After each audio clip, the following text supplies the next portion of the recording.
to left. Desperado won the Caulfield Cup again.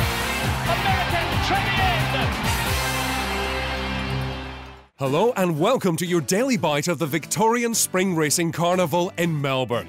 And with Queen Elizabeth II and Prince Philip having arrived in Australia overnight, it's appropriate that today we catch up with Aussie racing royalty.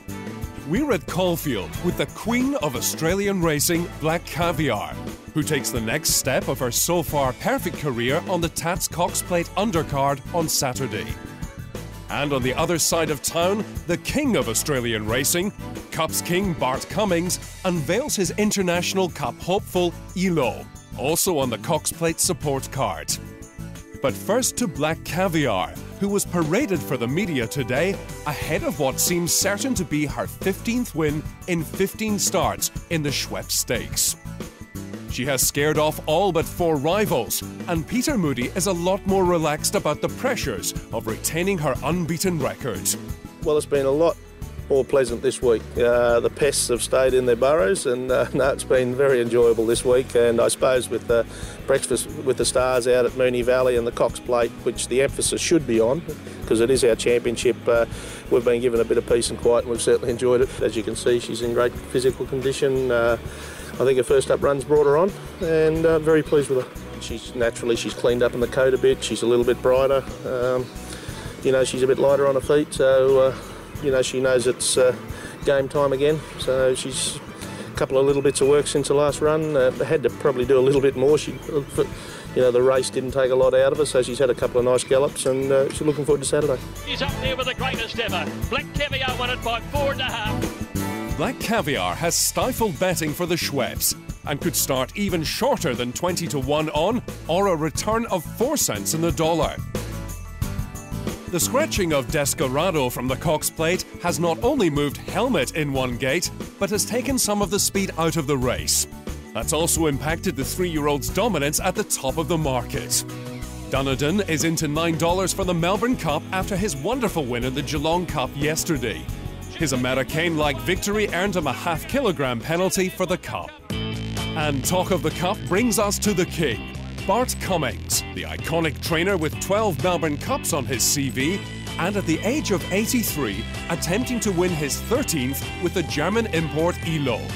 A Group 3 enlisted race winner in Cologne this year, Elo will make his Australian debut in the Moonee Valley Cup over 2,600 metres on Saturday, and impressed in a workout with fellow Cups contender precedents at Moonee Valley on Tuesday.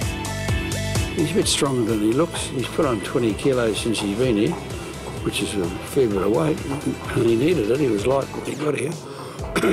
So the way he's going, I'm quite happy with him.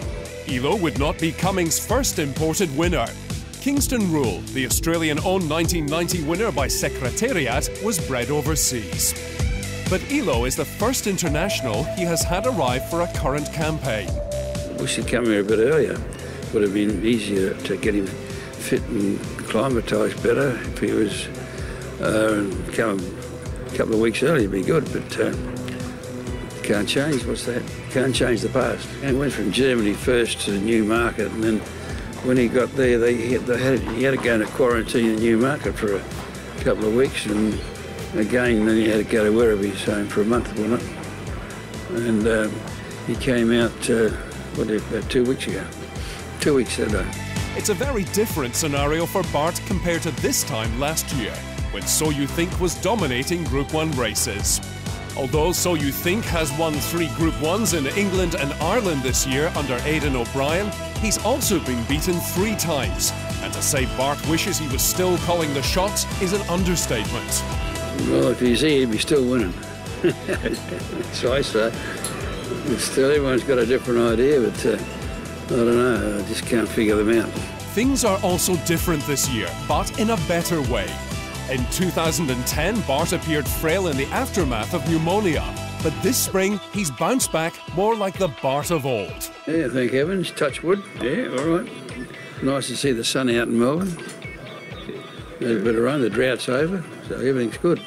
And that's all for today, but we'll be back tomorrow for another bite of the Tats Cox Plate.